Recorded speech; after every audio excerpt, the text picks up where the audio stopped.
বিশ্বকাপ ফুটবল নিয়ে নতুন স্বপ্ন দেখছে এবার ব্রাজিলের ফুটবল প্রেমীরা। আর এই ফুটবল প্রেমীদের স্বপ্ন সত্যি করতে ব্রাজিল দূতাবাসও সেজেছে তাদের ফুটবল সাফল্য দিয়ে।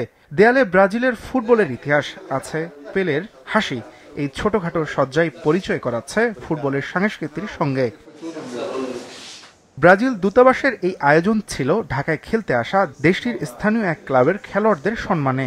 বাংলাদেশে নিযুক্ত ব্রাজিলের বর্তমান রাষ্ট্রদূত পাওলো ফার্নান্দেস দিয়াস ফেরেস অভ্যর্থনা জানান তাদের। ৩ বছর ধরে বাংলাদেশের দায়িত্বে তিনি এখানকার ফুটবল সম্পর্কেও রাখেন ধারণা। বাংলাদেশে অনেক ফুটবল প্রতিভা আছে বলে জানি। বাফুফে সভাপতির সাথে আমার প্রায় কথা হয়। এখানকার ফুটবল উন্নয়নে কোচিং সহায়তা এবং ব্রাজিলের একাডেমিতে গিয়ে প্রশিক্ষণের ব্যাপারে প্রায় আলোচনা হয়। চুক্তি হতে পারে, তাতে হয়তো উন্নয়ন হবে বাংলাদেশ ফুটবলের।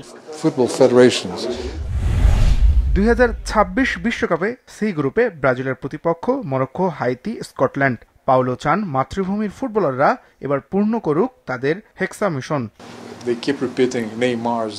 বিশ্বকাপ নিয়ে সব সময়ই অনেক স্বপ্ন থাকে আমাদের। হয়তো সব আসরে সেসব স্বপ্ন পূরণ হয় না। এবারও স্বপ্ন দেখছি ব্রাজিল তাদের হেক্সা মিশন পূরণ করবে। নেইমার হয়তোবা এখন ইনজুরিতে, কিন্তু আশা করি বিশ্বকাপের আগে সে সুস্থ হবে। কোচ আনচেলত্তিও তাকে একাদশে খেলাবে। নেইমার যদি তার সামর্থ্যের 70% খেলে, ব্রাজিল বিশ্বকাপে ভিন্ন কিছু করবে। বাংলাদেশের ফুটবল উন্নয়নে ব্রাজিলের সহযোগিতা নিয়ে আশাবাদী ঢাকায় নিযুক্ত এই রাষ্ট্রদূত।